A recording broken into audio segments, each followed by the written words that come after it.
그날에 그들 중 둘이 예루살렘에서 25리 되는 엠마오라 하는 마을로 가면서 이 모든 된 일을 서로 이야기하더라. 그들이 서로 이야기하며 문의할 때에 예수께서 가까이 이르러 그들과 동행하시나 그들의 눈이 가리워져서 그인 줄 알아보지 못하거늘 예수께서 이르시되 너희가 길 가면서 서로 주고받고 하는 이야기가 무엇이냐 하시니 두 사람이 슬픈 빛을 띠고 머물러 서더라. 그 한 사람인 글로바라 하는 자가 대답하여 이르되 당신이 예루살렘에 체류하면서도 요즘 거기서 된 일을 혼자만 알지 못하느냐. 이르시되 무슨 일이냐. 이르되 나사렛 예수의 일이니 그는 하나님과 모든 백성 앞에서 말과 일에 능하신 선지자이거늘 우리 대제사장들과 관리들이 사형 판결에 넘겨주어 십자가에 못 박았느니라. 우리는 이 사람이 이스라엘 속량할 자라고 바랐노라. 이뿐 아니라 이 일이 일어난 지가 사흘째요. 또한 우리 중에 어떤 여자들이 우리로 놀라게 하였으니 이는 그들이 새벽에 무덤에 갔다가 그의 시체는 보지 못하고 와서 그가 살아나셨다 하는 천사들의 나타남을 보았다 함이라. 또 우리와 함께 한 자 중에 두어 사람이 무덤에 가 과연 여자들이 말한 바와 같음을 보았으나 예수는 보지 못하였느니라 하거늘 이르시되 미련하고 선지자들이 말한 모든 것을 마음에 더디 믿는 자들이여 그리스도와 이런 고난을 받고 자기 영광에 들어가야 할 것이 아니냐 하시고 이에 모세와 모든 선지자의 글로 시작하여 모든 성경에 쓴 바 자기에 관한 것을 자세히 설명하시니라. 그들이 가는 마을에 가까이 가매 예수는 더 가려 하는 것 같이 하시니 그들이 강권하여 이르되 우리와 함께 유하사이다. 때가 저물어 가고 날이 이미 기울었나이다 하니 이에 그들과 함께 유하러 들어가시니라.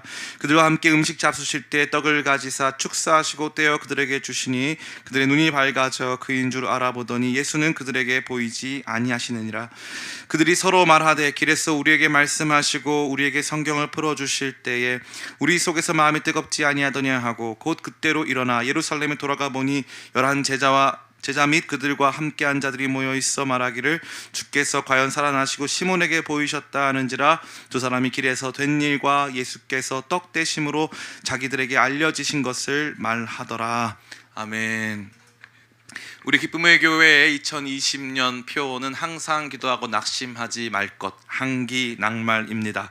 살아가다 보면 우리에게는 낙심하게 되는 상황이 있습니다. 최선을 다한 삶의 정당한 보상이 이르지 않고 주변 사람들의 모습이 내 생각 같지 않을 때 우리는 그러한 낙심을 경험하게 되는 것이죠. 그렇다면 낙심은 어떠한 상태입니까? 낙심은 또 무엇입니까? 떨어질 낙자, 마음 심자. 이 낙심은 말 그대로 마음이 떨어지는 것입니다. 날아오르던 마음, 기대에 부풀어 조금씩 상승하던 소망이 꺾이면서 마음이 원동력을 잃고 바닥에 떨어져 버리는 상태를 의미하는 것이죠. 그러한 낙심의 상태에서 우리가 경험하게 되는 것은 근본적으로 무기력 입니다. 아무것도 하고 싶지 않거니와 힘을 내려 하여도 어떻게 해야 할지를 모르는 상태가 이어지는 것입니다. 어떠한 것에서도 흥미가 느껴지지 않고 현실과 미래에 대한 부정적인 인식만이 앞서게 되는 것이죠. 그러할 때 우리는 주변 사람에 대해서도 크게 기대하는 마음이 사라졌기에 홀로 고독한 자리에만 놓이게 되는 것 같습니다. 이러한 낙심은 비단 세상에서 일어나는 일들 속에서만 주어지는 것은 아닙니다.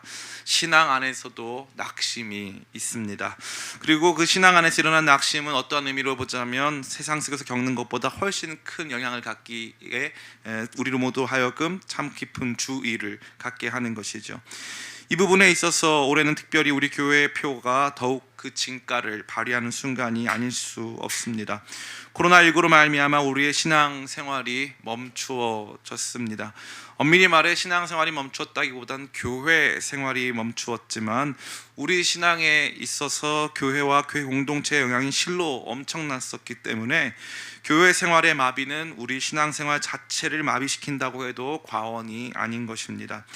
이러한 시간이 장기화되고 삶의 어려움과 접목되는 것까지 이르게 되면 우리는 깊은 신앙적 무력감을 느끼고 좌절하고 고립되기 십상입니다.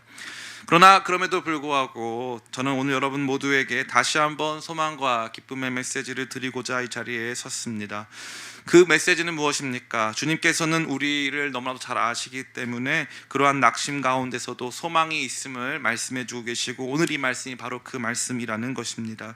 바로 우리가 나눌 엠마오 마을로 내려가는 두 제자의 이야기가 바로 그러한 낙심에서부터 회복, 낙심에서부터 변화, 낙심에서부터 온전케 됨을 경험하게 하는 위대한 메시지가 아닐 수 없습니다. 그들은 내려가고 있었지만 결국 다시 올라왔습니다. 그들의 마음은 냉담해졌지만 다시 뜨거워지기 시작했습니다. 그들의 눈은 가리워졌었지만 다시 보게 된 것입니다. 이러한 놀라운 회복이, 낙심에서부터의 회복이 존재했다는 것이죠. 아무쪼록 오늘 이 시간 우리 안에 조금씩 차오르는 낙심을 몰아내고 새로운 기대와 소망으로 우리 모두 가운데 놀라운 회복이 임하는 귀한 시간 되기를 예수님의 이름으로 축원합니다. 아멘. 우리는 먼저 낙심에 대해 생각해 볼 필요가 있습니다. 이 낙심을 세 가지 정도로 생각해 볼 때 첫 번째, 낙심의 모습을 생각해 볼 필요가 있습니다. 낙심의 물리적인 모습은 떠남입니다. 떠남. 마음 두고 싶지 않고 그냥 현실에서부터 도피하려고 하는 태도를 보여주는 것이죠. 그들은 우선적으로 예루살렘을 떠나고 있습니다. 그들이 예루살렘에 떠나고 있다는 것은 그들이 속해 있던 공동체로부터의 이탈을 의미하는 것입니다. 예루살렘에는 여전히 예수님을 따르고 있었던 교회 공동체가 존재하였습니다. 그러나 그들은 더 이상 그들과 함께 할 수 없었습니다. 부활의 소식이 들렸음에도 불구하고 그들은 그 자리에 공동체와 함께, 믿음의 공동체, 신앙의 공동체와 함께 있을 마음이 더 이상 없었기 때문에 자신들이 속한 마을로 내려가고 있었습니다. 또한 이들의 떠남은 하나님 나라 역사로부터의 이탈을 의미합니다. 하나님 나라의 놀라운 역사가 십자가에서 이루어졌고 또 부활을 통해서 증거되고 있는 가운데서 더 이상 그들은 그러한 이야기에 머물고 싶지를 않았습니다. 이제 더 이상 나는 신앙의 이야기 속에 머물고 싶지가 않으니까 나는 내 갈 길로 가겠다라고 하면서 공동체를 떠나고 하나님 나라 역사를, 그 이야기를 떠나는 떠남의 모습을 보여주고 있는 것입니다. 두 번째, 그들의 영적 심리적 상태는 눈멈입니다. 눈이 멀어져 있는 상태라는 거죠. 그들의 눈은 가리워져 있었고 그들의 가리워진 눈빛은 매우 슬픈 기색을 가지고 있었습니다. 16절 17절 말씀입니다. 우리 함께 같이 봉독하겠습니다. 16절 17절입니다. 시작. 그들의 눈이 가리워져서 그인 줄 알아보지 못하거늘 예수께서 이르시되 너희가 길 가면서 서로 주고받고 하는 이야기가 무엇이냐 하시니 두 사람이 슬픈 빛을 띠고 머물러 서더라. 아멘. 이것은 그들의 영적 심리적 상태를 의미하는 것입니다. 부활하신 예수님이 다가와도 알아볼 수가 없습니다. 그들의 영적 안목이 완전히 마비되었기 때문에 그렇습니다. 모든 것이 고립되어서 어두워진 상태이기 때문에 예수님이 옆에 와도 알아볼 수가 없는 것이죠. 더 이상 그것을 볼 수 있는 빛이 존재하지 않았다는 것을 의미합니다. 이것을 더욱 확실히 보여주는 것은 슬픈 기색이라는 표현입니다. 이 슬픈 기색은 심리적인 슬픔을 의미하는 것이죠. 그들에게 닥친 어두움은 그들의 삶에 놀라운 슬픔을 주었고 그 슬픔은 그들의 눈을 멀게 하여서 예수님조차 알아볼 수 없는, 소망과 기대의 메시지조차 들을 수 없는 엄청난 고립, 엄청난 눌림의 영적 심리적 상태를 제공하고 있었다는 것입니다. 아무것도 들리지 않고 아무것도 보이지 않는 상태에 이르렀다는 것이죠. 물리적으로는 공동체 떠남, 하나님 나라 이야기 떠남, 또한 우리 영적 심리적으로는 아무것도 보이지 않고 슬픔이 그를 지배했기 때문에 완전히 눈먼 상태에 머물게 되었다는 것입니다. 사람이 낙심하면 이런 상태가 됩니다. 낙심하면 정말 이런 상태가 돼요. 아무리 좋은 일이 생겨도 아무런 감동이 느껴지지를 않고 아무것도 보이지가 않고 느껴지지가 않는 상태가 이르게 된다는 것입니다. 세 번째, 그들의 상태는 지성적으로는 불신의 상태에 놓여져 있었습니다. 22절부터 24절 제가 봉독하여 드리겠습니다. 또한 우리 중에 어떤 여자들이 우리를 놀라게 하였으니 이는 그들이 새벽에 무덤에 갔다가 그의 시체는 보지 못하고 와서 그가 살아나셨다는 천사들의 나타남을 보았다 함이라. 또 우리와 함께 앉아 중에 두어 사람이 무덤에 가 과연 여자들이 말한 바와 같음을 보았으나 예수는 보지 못하였느니라 하거늘. 아멘. 놀랍게도 이들의 떠남, 이들의 눈먼 상태는 부활의 소식이 울려 퍼지기 전 십자가의 이야기에서만 시작된 것이 결코 아닙니다. 부활의 소식이 들려왔습니다. 놀라운 부활의 소식이 들려왔고 그것으로 말미암아 다소간의 흥분 상태가 교회 공동체에 있었을 것입니다. 흥분과 기대, 소망이 자리하기 시작한 것이죠. 그런데 그들의 지성은 움직이려 하지 않았습니다. 예수님의 부활 소식이 들려와도 믿고 싶지 않았다는 것이죠. 믿을 수도 없었고 믿고 싶지도 않았다는 것입니다. 완전한 불신에 휩싸여 있다는 것을 말하는 거죠. 그러한 불신 속에서 그들은 공동체를 떠나고 그들의 모든 생각은 마비되고 슬픔이 그들을 장악하기 시작한 것입니다. 자, 정리해보자면 이들이 겪고 있는 신앙적 낙심은 물리적으로 공동체와 하나님 나라 역사를 떠나게 되고, 영적으로 심리적으로는 눈은 슬픔으로 가리워지게 되며, 지성적으로는 모든 것을 받아들이고 싶지 않고 그 어떠한 이야기, 그 어떠한 소식에도 반응하지 않는 깊은 불신이 자리하고 있음을 우리는 보게 되는 것입니다. 그렇다면 왜 이들에게는 이러한 불신이 있었을까요? 예루살렘을 떠나지 않은 제자들도 있었고요, 여성들은 끝까지 그 자리에 함께하면서 부활의 증인이 되기도 하였습니다. 그렇다면 왜 이들에게만 이러한 불신이 임하였을까요? 우리는 그 이유를 알 수 있습니다. 본문은 그 이유에 대한 분명한 증거들을 저와 여러분에게 두 가지 내용으로 가르쳐주고 있어요. 첫 번째는 잘못된 기대입니다. 기대. 마음이 낙심될 때는요, 언제나 이렇게 솟아오르던 마음은 이것을 솟아오르게 하는 기대가 있었다는 뜻이거든요. 근데 그 기대가 잘못돼 있었던 거예요. 그렇기 때문에 그 기대에 부합하지 못한 상황이 되니까 마음이 떨어져 버린 것입니다. 잘못된 기대가 있었죠. 19절부터 21절입니다. 제가 읽어드리겠습니다. 이르시되 무슨 일이냐? 이르되 나사렛 예수의 일이니 그는 하나님과 모든 백성 앞에서 말과 일에 능하신 선지자이거늘 우리 대제사장들과 관리들이 사형 판결에 넘겨주어 십자가에 못 박았느니라. 우리는 이 사람이 이스라엘을 속량할 자라고 바랐노라. 이뿐 아니라 이 일어난 지가 사흘째요. 아멘. 이들이 생각한 예수님은 말과 일에 능하신 선지자입니다. 그들이 주목한 것은 예수님의 말과 능력이었습니다. 말과 능력이기 때문에 예수님의 존재보다는 예수님의 능력에 주목하고 있었다는 것이죠. 그리고 그들이 주목한 것은 무엇입니까? 그렇게 말도 잘하시고 능력이 있으신 예수님이 십자가에 달려버리셨다는 사실이죠. 그들이 가졌던 기대는 예수님은 십자가에 달려서는 안 되는 것이었습니다. 예수님은 이 땅에서 메시아가 되셔서, 이 땅에서 정치적인 메시아가 되셔서 우리의 삶에 실제적인 영향을 주셔야 되는 분이지, 그분이 존재적으로 그렇게 십자가에 올라가셔서 처참한 모습의 죽음을 당하시면 안 된다는 것이죠. 그들의 기대 속에는 십자가가 없었습니다. 그들의 기대, 주님을 바라보고 섬기고 따라가는 그들의 기대와 소망 속에는 십자가가 없었기 때문에 십자가라고 하는 사건이 주어졌을 때 그들의 기대는 다 무너지고 산산조각이 났다는 것이죠. 내가 원하는 예수님의 모습이 있는 거예요. 이 문제는 이렇게, 저 문제는 저렇게, 이러한 부분에 있어서는 하나님의 능력이 나타나서 사람들에게 먹을 것도 주고 문제도 해결하시는 그러한 주님에 대한 기대가 있는데, 그 주님이 십자가를 지셨으니까 이 마음 안에서 낙심이 이루어진 거죠. 그러니까 그 다음에 십자가를 지신 주님이 부활하셨다는들 나의 기대는 그 주님께서 이루어 가실 일들과 다르기 때문에 낙심이 부활의 소식만으로 회복될 수 없다는 것입니다. 우리가 살면서 왜 하나님께 실망합니까? 주님 기도했는데요, 이 문제는 이렇게 해결해 주시고 저 문제는 저렇게 해결해 달라고 기도를 했는데 그게 해결이 안 됐다는 거죠. 그러니까 낙심하는 것입니다. 저는 수년 전에 우리 청년들 먹여 살리겠다고 조그마한 사업을 시작한 적이 있습니다. 꼭 기도하고 했고요. 그 사업이 잘 될 수 있도록 정말 기도를 많이 했고, 같이 모여서도 기도하고, 하나님 나라 역사이기 때문에 정직하게 했습니다. 어떻게 해서든지 그 사업 제대로 해보려고 했는데요, 저는 월급 한번 받아본 적이 없는데 사업이 망했어요. 사업이 망할 때 참 놀라운 일이 한 가지 있었습니다. 제가 그때 우리 모든 직원들을 얼마 안 돼도 2-3명 모아놓고 같이 기도를 했어요. 같이 기도를 했을 때 뭐라고 기도했냐면은, 하나님 정말 이 사업을 하나님께서 원하지 않으시는 거라면 이 사업을 망하게 해달라고 기도를 했어요. 망하게 해달라고 기도를 했는데, 흥미롭게도 그 기도가 끝나자마자 전화 한 통이 왔어요. 아주 큰 일인데 억대에 가까운 수주를 받은 거예요, 저희가. 그래서 처음으로 그렇게 큰 수주를 받은 거예요. 너무 신기하죠. 기도가 끝났는데 억대에 가까운 수주가 왔다? 이거 하나님께서 우리로 하여금 이 사업을 계속 하시라는 뜻인가 보다 생각했어요.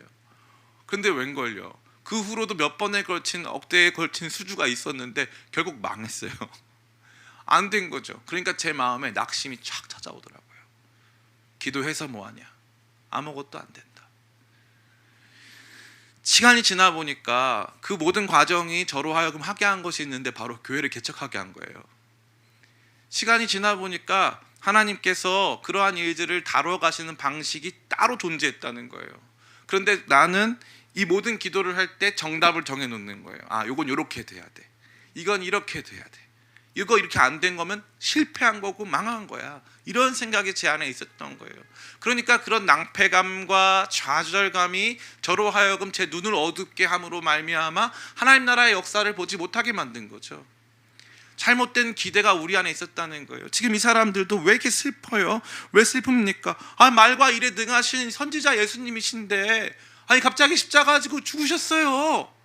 능력이 없으세요. 그 부분에 있어서는 해결이 안 된 거예요. 내 삶의 구체적인 영역이 임하지 않았어요. 이 문제는 해결이 안 됐단 말이에요. 자녀의 문제가 해결이 안 되고, 직장의 문제가 해결이 안 되고, 건강의 문제가 해결이 안 되고, 우리 부모님의 문제가 해결이 안 됐어요. 그러니까 나는 이 믿음을 계속 견지할 수가 없어요 라고 생각한다는 거죠.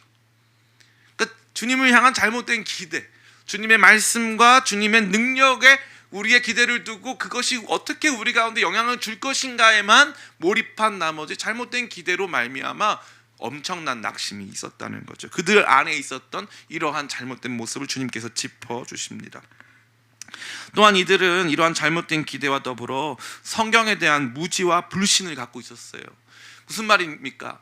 왜 예수님께서 그렇게 하셔야 되는 것인지, 왜 예수님께서 십자가 지신 것이 나한테 어떤 의미를 주는 것인지, 그것이 어떻게 예수님으로 하여금 그리스도로서, 다시 말해 메시아로서 자기 자신을 증명하는 길이 되는 것인지에 대해서 그들은 무지했고 또한 불신했습니다. 예수님 뭐라고 말씀하십니까? 25절입니다. 이르시되 미련하고 선지자들이 말한 모든 것을 마음에 더듬이는 자들이여. 아멘. 이 엄청난 이야기 아닙니까? 이르시되 미련하고 선지자들이 말한 모든 것을 마음에 더듬이는 자들이요. 미련하고 마음에 더듬이는다. 믿으려 하지 않는다는 거죠. 그리고 마음 자체가 둔한다는 거예요. 어떤 것에? 선지자들이 말한 바, 다시 말해 성경의 내용에 대해서 굉장히 둔하고 그것을 더듬이는다는 것입니다. 그래서 예수님께서 뭐라고 말씀하십니까? 26절과 27절입니다. 그리스도가 이런 고난을 받고 자기 영광에 들어가야 할 것이 아니냐 하시고, 이에 모세와 모든 선지자의 글로 시작하여 모든 성경에 쓴 바 자기에 관한 것을 자세히 설명하시니라. 아멘. 그러니까 예수님께서는 그리스도가 이런 고난을 받고 자기 영광에 들어가야 함을 말씀하시죠. 그리고 나서 모세로부터 선지자의 글, 다시 말해 구약 성경 전체를 의미하는 것입니다. 그것을 통하여서 예수님이 왜 이런 모습이 되셔야 했는지를 증명하신다는 거죠. 우리의 성경 읽기는 언제나 문제 해결 방식, 자기중심 방식으로 점철되어 있습니다. 그래서 이 성경을 읽고 나면 뭔가 마음이 기쁘고, 성경을 읽고 나면 뭔가 이렇게 해결점이 임하고, 성경을 읽고 나면 뭔가를 더 분명히 알게 되기 때문에 마음에 확신이 넘치기를 바라는 마음이 있는 거죠. 그런데 흥미롭게도 성경의 모든 이야기는 나의 이야기라기보다는 하나님의 이야기입니다. 하나님 중심의 이야기를 받아들이기 시작하면 하나님 중심의 이야기 안에 있는 우리의 이야기가 보이기 시작하는 거예요. 그러면 더 분명하게 우리를 볼 수 있는데, 우리의 편협한 시각으로 말미암아 마음이 미련하고 하나님의 말씀을 더디 믿으려고 하는 이런 무지와 불신으로 말미암아 하나님의 이야기에 주목하지 않는다는 것입니다. 더 큰 소망을 주는 것은 하나님의 이야기인데 우리 자신의 이야기에 완전히 머물러 있을 때가 많다는 것이지요. 그러기에 이들에게는 십자가가 들어올 자리가 없었습니다. 특별히 그 이야기의 중심에는 뭐가 있습니까? 바로 고난이 있었습니다. 고난. 이 고난에 대한 잘못된 이해, 고난에 대한 온전치 못한 이해로 말미암아 성도들이 너무나도 이 잘못된 신앙적 낙심을 경험할 때가 참 많이 있어요. 26절에 보니까 그리스도가 이런 고난을 받고 자기 영광에 들어갈 것이 아니냐 하시고, 고난 없는 영광이 있다 없다? 없다는 거예요. 예수 그리스도의 모든 사역은 고난을 통하여서 완성됩니다. 이 내일 저희가 함께 나눌 5다시 말씀이 바로 그 내용인데요. 히브리서 말씀 1장부터 6장까지의 내용을 함께 나눌 것인데, 그 중심이 뭐냐면은 어떻게 예수님의 고난이 예수님의 메시아 되심을 더 단단하게 증거하고 있느냐에 대한 이야기입니다. 그런데 거기 보면은 우리의 구원의 창시자를 고난으로 완전케 하셨다, 완벽하게 하셨다는 뜻을 말씀이 나와요. 그건 뭐냐면은 예수님의 고난이야말로 세상 그 어떤 존재와 비교할 수 없는 참다우신 메시아를 증거하는 증거 그 자체라는 사실입니다. 고난이 없이는 영광이 없다는 거예요. 이 고난에 대한 바른 이해, 고난에 대한 정당한 해석이 우리 가운데 요청되고 있다는 것을 의미하는 것입니다. 이것은 비단 히브리서가 그러하듯이 비단 예수님만의 고난을 넘어서서 우리 모든 성도들의 고난까지 의미하는 바가 매우 큽니다.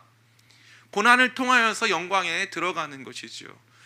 구약 성경에서 고난당하지 않은 하나님의 사람이 있습니까? 여러분 한번 대보세요. 한 사람이라도 대보세요. 고난당하지 않은 하나님의 사람은 없습니다. 고난 없는 영광은 어디에도 존재하지 않았습니다. 다윗이요, 모세요, 요셉이요, 그 누구도 고난당하지 않은 사람이 없어요. 그러니까 하나님의 이야기는 언제나 이 고난을 통과한 영광의 이야기를 담고 있기 때문에 그 시각으로 바라봐야지만 예수님의 죽으심과 부활을 제대로 이해할 수 있다고 예수님께서 말씀해 주신다는 거죠. 자, 이제 우리는 이 고난의 증상과 고난의 원인에 대해서 생각해 보았습니다. 그러면 목사님, 이 낙심에서 회복할 수 있나요? 네, 회복할 수 있습니다. 왜 그럴까요? 이완 목사 때문도 아니고 기쁨의 교회 때문도 아니고 여러분을 포기하지 않으시는 예수님 때문에 가능한 거예요. 저는 이 말씀 모든 걸 떠나서요, 예수님이 이 두 제자를 위해서 엠마오 마을까지 동행해 주신 그 모습 자체가 저로 하여금 큰 충격을 줍니다. 믿음 없고 더디 믿고 어두워지고 슬퍼하고 떠나고 있는 그들을 우리 주님께서는 떠나지 않으신다는 거예요.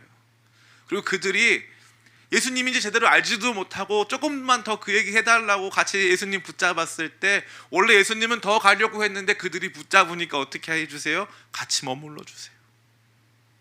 예수님께서 낙심한 여러분들을 떠나지 않으십니다. 예수님은 여러분 절대 버리지 않습니다. 제가 생각해 봤어요. 제가 왜 아직까지 여기 이 자리에 있을까? 제가 왜 이 목사로서 또 신자로서 그냥 한 사람의 신자로서 왜 아직까지 이 자리에 있을까? 제 기도가 다 응답됐기 때문에 하나님께서 저에게 여러분보다 더 많은 복을 주셨기 때문에 제가 여기 있을까요? 아니에요. 낙심할 수 있는 시간들이 너무나도 많았고 슬픈 기색, 얼굴도 까맣지 않습니까? 슬픈 기색도 많고 이 고립감도 많이 느껴요. 혼자 있을 때는 많이 다운되어 있습니다. 그게 제 모습이에요. 저의 한계겠죠. 아니 그런데 왜 이 길을 걸어가고 있습니까? 왜 벌써 보니까 제가 6년 됐더라고요. 교회 개척한 지가. 왜 이 길을 여기까지 걸어오게 됐습니까? 어떻게 더 갈 수 있습니까? 저도 가끔은 더 갈 자신이 없던데요. 그런데 흥미롭게 예수님께서 옆에 계세요. 나는 도망가고 싶은데, 물리적으로 도망가고 싶은데 예수님은 옆에서 따라오세요. 너 왜 그러니? 아, 제가 보니까요 예수님이 십자가 달려서 그냥 부활 안 하신 것 같아요. 우리의 삶엔 안 계신 것 같아요. 저 떠나갈래요. 다른 직업 갖고 싶을 때도 있어요. 그런데 왜 회복이 가능합니까? 예수님이 안 떠나시니까요. 예수님이 그 엠마오 마을로 내려가고 있는, 신앙적 바닥을 치고 있는, 낙심으로 말미암아 물리적으로는 교회 공동체, 하나님 나라 역사 이야기 다 떠나고 싶고, 심리적으로는 눈이 가리워지고 영적으로 슬픔이 가득한 그들을 예수님께서는 떠나지 않으시니까 그게 바로 우리에게 놓여진 회복의 소망의 출발점이 되는 것입니다. 그 예수님께서 우리에게 주시는 회복은 어떻게 이루어집니까? 첫 번째로 말씀 풀어주심으로 이루어집니다. 우리 같이 한번 오늘 말씀을 읽어봤으면 좋겠어요. 우리 말씀 풀어주시는 예수님을 같이 경험했으면 좋겠습니다. 같이 읽겠습니다. 우리 26절, 27절 같이 읽겠습니다. 시작. 그리스도가 이런 고난을 받고 자기의 영광에 들어가야 할 것이 아니냐 하시고 이에 모세와 모든 선지자의 글로 시작하여 모든 성경에 쓴 바 자기에 관한 것을 자세히 설명하시니라. 아멘. 또 우리 32절 같이 한번 읽어보겠습니다. 32절 시작. 그들이 서로 말하되 길에서 우리에게 말씀하시고 우리에게 성경을 풀어주실 때 우리 속에서 마음이 뜨겁지 아니하더냐 하고. 아멘. 성경을 풀어주실 때 우리 속에서 마음이 뜨겁지 아니하더냐. 성경을 풀어주실 때, 이거 엄청난 이야기입니다. 하나님 하나님께서 오늘도 주의 종들을 통해서 하나님 말씀을 풀어주시죠. 하나님 말씀을 풀어주시죠. 저는 개인적으로 우리 기쁨의 교회가 하고 있는 이 5다시 운동은 개인적인 굉장히 큰 자부심을 갖고 있습니다. 물론 그것이 좀 씻기 어려운 음식과도 같아서 아침에 먹기에는 부담스러운 삼겹살 같은 거여서 아침마다 먹기에는 좀 부담된다 할 수 있어요. 저도 그래요, 사실은. 그러나 그럼에도 불구하고 특별히 우리 뉴페이스 황영진 목사님이 오신 다음부터 시청률이 많이 높아졌어요. 그래서 많이 엄청나게 즐거워요. 저는 그 상황이 너무 즐겁고 너무 행복해요. 그 가운데서 이 말씀을 제대로 알게 되면서 느껴지는 감동이 있어요. 말씀이 이게 이거였구나를 발견하면서부터 작은 변화가 일어나요. 우리의 심리적인 슬픔과 어두움뿐만 아니라 우리가 지성적으로 갖고 있었던 성경 말씀을 더디 믿고 말씀에 미련하고 무지했던 우리의 생각이 조금씩 밝은 빛으로 나가게 하는 역사는 하나님 말씀 풀어주심에 있는 거예요. 그러니까 다시 한번 영적인 침체가 왔을 때 다시 한번 하나님의 말씀 앞에 서야 되는 것이죠. 말씀 앞에 쓰는 다양한 방식이 존재할 수 있어요. 설교 앞에 설 수도 있습니다. 성경 읽기, 성경 정독, 성경 통독 앞에 설 수도 있어요. 큐티 앞에 설 수도 있습니다. 그러나 그것이 무엇이 됐건 성경 말씀 자체를 해석해 줄 수 있다면 그것이 우리 가운데 1차적으로 영적인 힘과 능력을 공급해 줄 수 있다는 것입니다. 다시 말씀 앞에 서기 시작할 때, 다시 어떻게 해서든지 은혜 받기 시작할 때 그때부터 변화가 일어난다는 거죠. 저는 설교하기를 굉장히 좋아하는 목사 중에 하나입니다. 저는 설교에 대한 큰 스트레스는 없어요. 잘하려고 노력하는 것뿐이지 설교하는 것 자체에 대해서 엄청난 스트레스를 갖거나 하지는 않습니다. 지난 6년간 거의 1000편 이상의 이 설교를 하면서도 한 번도 그 설교 내용이 중첩되거나 했던 거 한 번 더 해보거나 그래 본 적은 없는 것 같아요. 언제나 새롭고 즐거운 마음으로 말씀을 준비해 왔습니다. 그런데 그러한 저에게 있어서도 때로는 마음이 낙담이 되고 또 이 마음이 더 무뎌지고 아무런 감흥이 없을 때가 있어요. 하나님 말씀을 다시 읽으려고 해도 읽혀지지가 않을 때가 있어요. 그러면 제가 듣는 게 하나 있어요. 옥하는 목사님 설교예요. 다른 많은 좋은 분들 계시지만 제가 언제나 말씀드리지만 이 최고 좋은 목사님은 주로 돌아가신 목사님들이시라고 제가 말씀드리지 않습니까? 옥하는 목사님 설교를 듣다 보면 특별히 그분이 이제 투병 중에 아주 이 후반부에 생애 후반부에 하신 설교 중에는 정말 제 가슴을 뜨겁게 하는 설교가 있어요. 그러면은 거기 앞에 다시 서면 이 마음이 다시 리프레시가 되면서 다시 한번 말씀이 풀어지기 시작해요. 이 말씀을 이렇게 풀 수 있구나. 이 말씀이 이러한 능력이 있구나. 다시 한번 회복하는 거죠. 그때부터 마음이 뜨거워지기 시작하는 거예요. 물론 이것은 기본적으로 성령의 역사입니다. 근본적으로 성령의 역사지만 확실한 것은 무엇입니까? 그러한 말씀을 지성적, 인격적으로 받아들이는 과정이 있다는 거예요. 그러니까 그 말씀 앞에 다시 서서 그 말씀이 우리를 뜨겁게 하는 것을 경험하는 것이죠.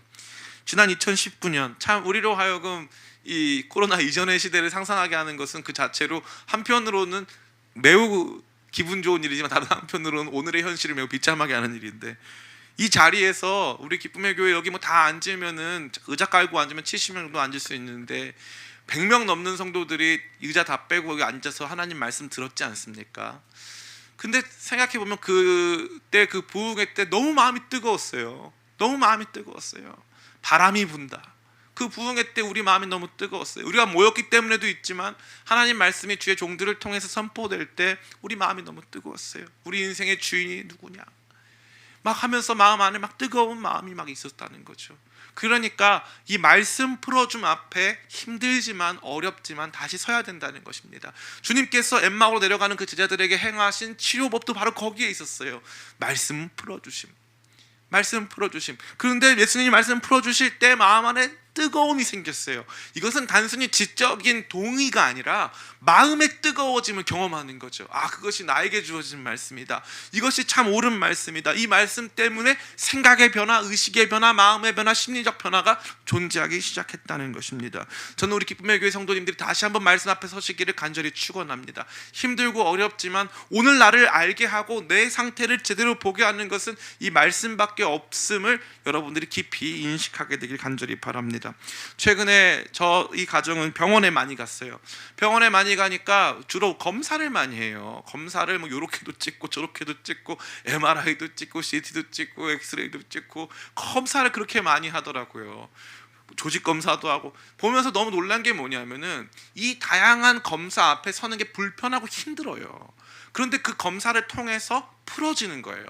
이 문제는 여기 있었고 저 문제는 여기 있었고 하면서 조금씩 풀어지는 것을 많이 경험하게 된다는 것입니다. 결국 말씀의 풀어짐, 말씀에 대한 이해, 그 앞에 서지 않고서는 회복이 주어질 수 없음을 이 말씀은 저와 여러분 모두에게 강하게 웅변적으로 대변해주고 있는 것입니다. 두 번째, 이 회복이 저와 여러분에게 주는 위대한 이 변화의 출발점은 무엇입니까? 그것은 바로 성만찬입니다. 성만찬, 참 드라마틱한데요. 우리 그 말씀을 같이 한번 읽어봤으면 좋겠어요. 우리 29절 31절 29절부터 31절까지입니다. 같이 읽겠습니다. 시작. 그들이 강권하여 이르되 우리와 함께 유하사이다. 때가 저물어가고 날이 이미 기울었나이다 하니 이에 그들과 함께 유하러 들어가시니라. 그들과 함께 음식 잡수실 때 떡을 가지사 축사하시고 떼어 그들에게 주시니 그들의 눈이 밝아져 그인 줄 알아보더니 예수는 그들에게 보이지 아니하시는지라. 아멘. 너무 놀랍지 않습니까? 예수님과 함께 유하러 들어간 그 자리에서 뭘 한 거죠? 음식을 먹었어요. 음식을 먹었는데 그냥 먹은 게 아니라 마치 성만찬처럼 떡을 가지고 축사하셨다라고 되어 있죠. 성만찬의 그 이야기, 그 모습을 우리에게 상기시켜 주는 것입니다. 예수님께서 축사하시고 나눠주신 그 떡을 먹었을 때 무슨 일이 발생합니까? 31절에 그들의 눈이 밝아져 그인 줄 알아보더니. 성만찬에 참여한, 이것이 뭐 성만찬이다 하고 하는 의식적인 참여가 아니라 예수님께서 떼어주신 그 떡을 먹은 사람들 안에서 놀라운 변화가 일어나는 것입니다. 이것은 제가 여러분에게 있어서 성만찬이라고 하는 의식의 중요성을 강조하거나 또 그러한 의식에 대한 사모함을 일깨우려고 하는 차원을 넘어서는 이야기입니다. 다시 말해 이 성만찬 안에 담겨 있는 예수 그리스도의 죽으심을 다시 한번 우리 가운데 깊이 새겨야 한다는 거죠. 이 위대한 변화의 출발점은 무엇입니까? 말씀이 풀어지고요. 그리스도의 고난으로 우리 가운데 주어진 생명의 떡, 그리스도의 고난으로 우리 가운데 주어진 유월절 구원의 떡에 참여하는 위대한 역사, 예수님의 고난을 우리의 생명으로 붙드는 그 위대한 역사, 십자가를 다시 한번 붙드는 그 위대한 역사, 그것이 우리로 하여금 우리 눈을 밝게 한다는 거예요. 이들의 눈은 어땠냐면요, 재밌는 것은 말씀이 풀어질 때는 마음이 뜨거웠고요, 성만찬을 먹을 때는 눈이 밝아졌어요. 흥미롭지 않습니까? 왜냐하면 눈은 언제나 이성을 의미하는 거거든요.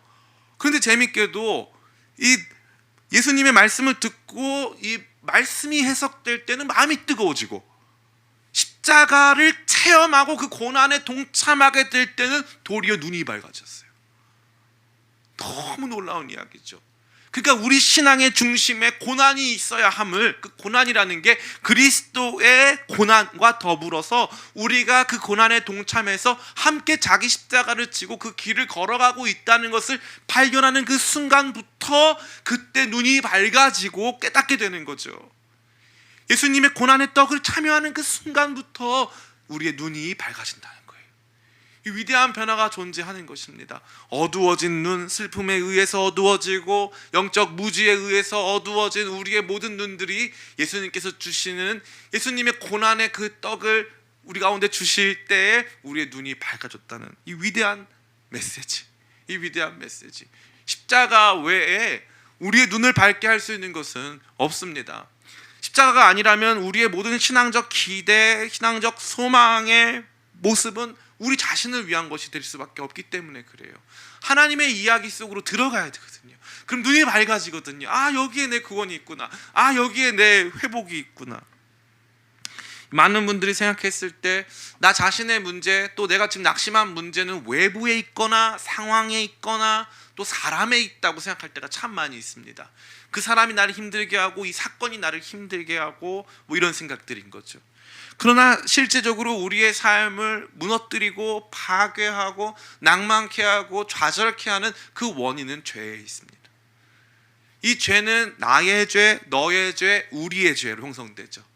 나라고 하는 사람 안에 있는 죄된 모습, 너라고 하는 사람 특정 그 인물에 있는 죄의 모습들, 그리고 우리가 무의식적으로 만들어가는 이 세상의 구조적이고 실제적인 이 죄악들, 그것으로 말미암아 낙심하고 낭망하는 거거든요. 그런데 예수 그리스도의 십자가가 주어졌을 때 나의 이 죄로 말미암아 예수님께서 십자가 지시고 내 모든 죄값 치르셨다, 그리고 나를 의롭게 하신다라고 하는 이 말씀이 우리 안에서 이 죄의 문제를 씻어내고 타인에 대한 용서를 불러일으키고 죄악에 만연한 이 세상에 대해서 긍휼히 여기며 이 모든 일들을 이겨낼 수 있는 것입니다. 과거에 우리 초대교회 신도들이 그러했듯이 오늘 우리도 그러한 것들을 이겨낼 수 있는 것이죠. 고난에 대한 묵상, 고난에 대한 참여, 십자가로의 회복이 저와 여러분으로 말미암아 눈을 밝게 함으로 모든 것에 대한 변화의 출발점이 되는 것을 다시 한번 깨닫게 되시기를 간절히 축원합니다. 마지막 세 번째는 공동체로의 복귀입니다. 공동체로의 복귀. 여러분 잘 보셔야 돼요. 그들은 말씀이 풀어질 때 마음의 뜨거움을 경험했고, 주님께서 떡을 가지시고 축사하여 나눠주셨을 때 눈의 밝아짐을 경험했어요. 신기하다, 이런 일이 있었다 하고 갑자기 예수님께서 없어지셨는데 그들이 어떻게 합니까? 다시 공동체 예루살렘으로 돌아오죠. 그때 무슨 일이 있습니까? 우리 같이 한번 읽어봤으면 좋겠습니다. 33절부터 35절입니다. 같이 읽겠습니다. 시작. 곧 그때로 일어나 예루살렘에 돌아가 보니 11 제자 및 그들과 함께한 자들이 모여 있어 말하기를 주께서 과연 살아나시고 시몬에게 보이셨다 하는지라. 두 사람도 길에서 된 일과 예수께서 떡을 떼심으로 자기들에게 알려지신 것을 말하더라. 아멘. 돌아와 보니까 이제 공동체가 믿음이 뜨거워졌어요? 약해졌어요? 뜨거워졌어요. 왜냐하면 부활의 증거가 더욱 확실해졌기 때문에. 우리가 떠났을 당시에는 부활의 증거가 그만큼 확실하지 않았는데 이제 부활하신 예수님을 만난 사람들이 많아졌다는 것을 보게 되는 거죠. 그리고 돌아와서 그들 역시도 우리도 만났다고 함께 그 부활의 증거를 충만케 하는 일들 가운데 들어가 있는 거예요. 공동체는 이와 같이 저와 여러분으로 하여금 우리의 믿음을 더욱더 충만하게 만드는 위대한 비밀이 되는 것이죠. 그 다음에 더 놀라운 건 무엇입니까? 이 사람들이 이렇게 대화하고 있을 때 예수님께서 직접 그 모임 가운데 그 공동체 속에 임하신다는 거예요.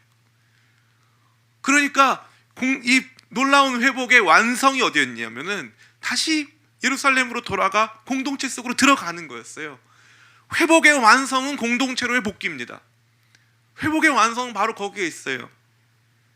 신앙생활하면서 마음이 낙심될 때 제일 처음 버리는 게 뭘까요? 공동체입니다.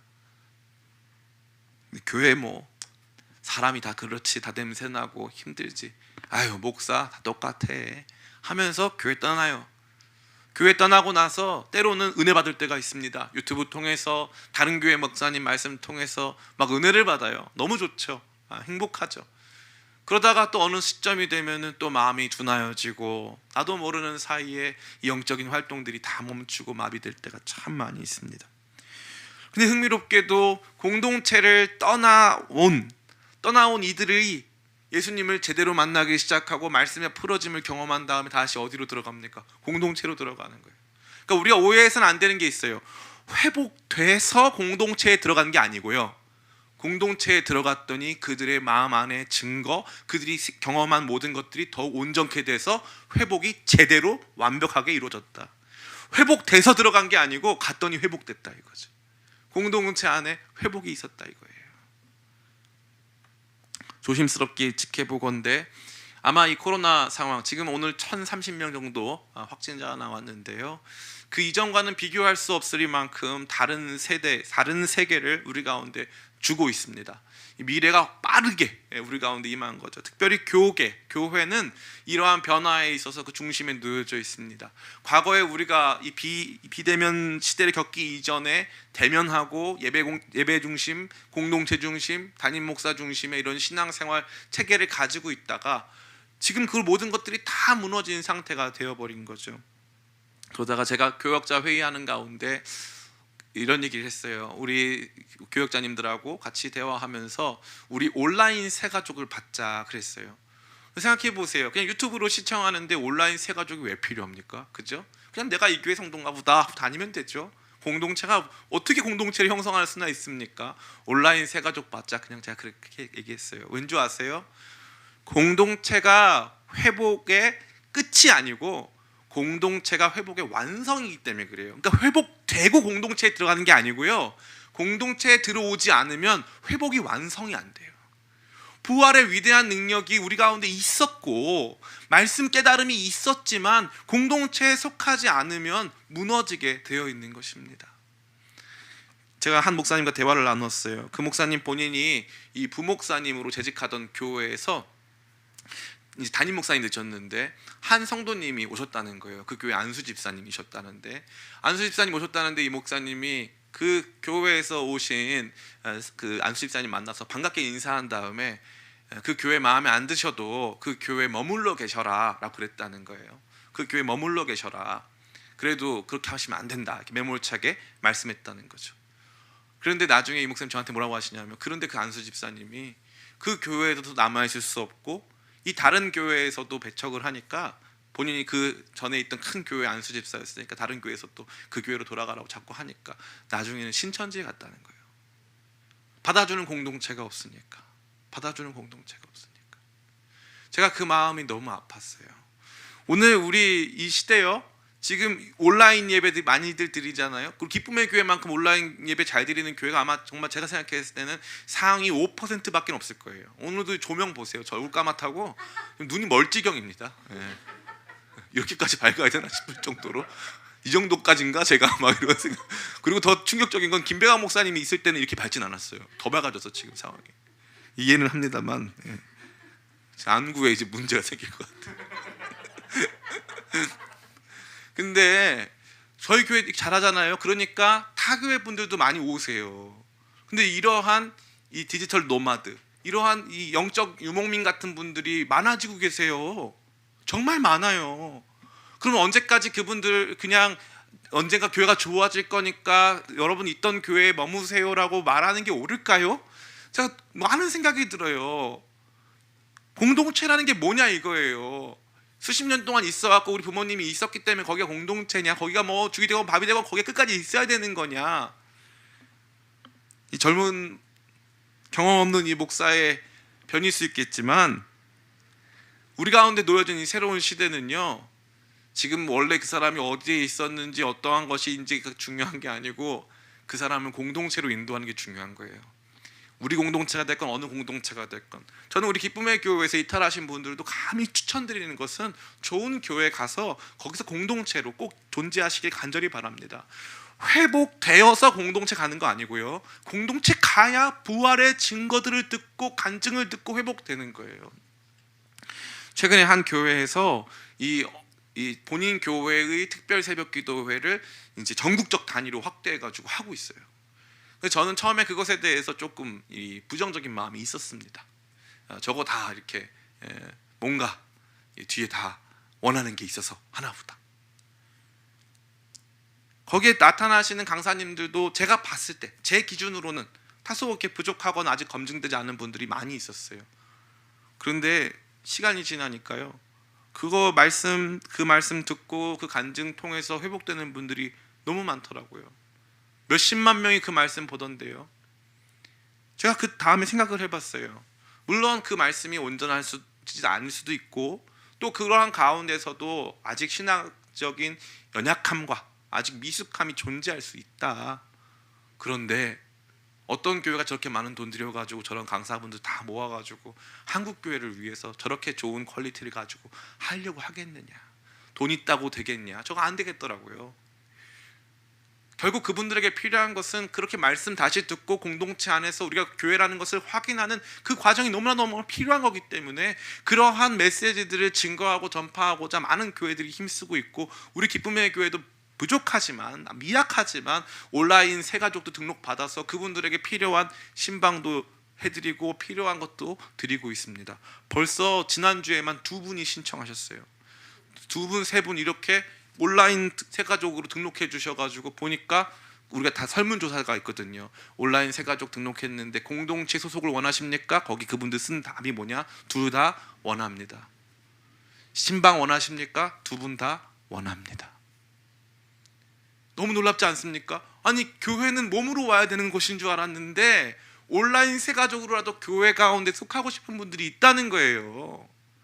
우리 교회 이 시청률에 비교했을 때 굉장히 많은 숫자입니다. 교회로의 복귀가 회복의 완성이에요. 회복의 출발은 우리를 포기하지 않는 주님의 말씀으로부터, 또 그 주님의 고난을 깊이 묵상하는 데로부터 시작된다면 그 회복의 완성은 공동체로의 복귀, 공동체로의 합류, 그것이야말로 우리에게 있어서 놀라운 회복을 준다는 것입니다. 저는 우리 기쁨의 교회 성도님들이 이 마음을 꼭 붙들길 간절히 바라요. 하나님 말씀 앞에 서고 예수님의 고난을 더욱 깊이 묵상하고 나 자신에게 주어지신 그 고난, 나 자신에게 주신 그 고난의 이야기를 깊이 묵상하고 받아들이는 가운데 공동체 안에서 그것을 함께 나누기 시작할 때 회복이 완성되는 것을 체험하게 되시기를 간절히 원합니다. 이제 말씀을 마칩니다. 신앙 안에 낙심의 시기가 옵니다. 낙심하지 않는 성도는 없어요. 다윗도 낙심했고 모세도 낙심하고 요셉도 낙심합니다. 다 낙심하는 거예요. 그런데 이 낙심은 절대 끝이 아닙니다.